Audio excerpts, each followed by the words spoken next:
The show came about because I met Wan Chun-cheng and we talked about the museum and my work and decided together that it would be interesting to do an exhibition. I kind of let Wan Chun-cheng decide which aspect of the work he wanted to show, and he thought it was interesting to do a show about identity, which is one of the main themes of my work. But I also wanted to have a few things in the show. I wanted it to have things, very old things and very new things. It starts, for instance, with the bread works, which is some of my earliest works, where I made sculptures by making a bread dough, because I love the idea of interacting with the material. So you take the flour and water and yeast and you mix it with water, and then it rises, and then you make some sculpture out of it, and when you put it in the oven, it completely changes in the oven. It has its own life in a way. It's out of control, which I quite liked.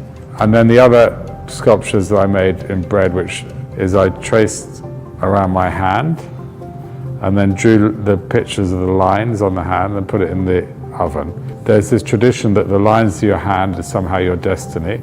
If I make 20 hands in 5 minutes or 20 minutes or an hour and cook them, they're all different.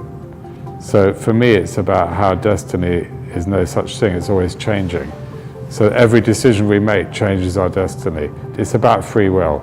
It's the opposite of what you might think.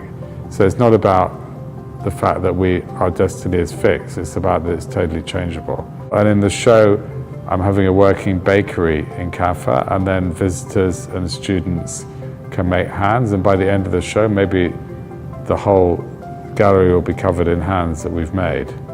So it's kind of interesting to have the interactive element as well.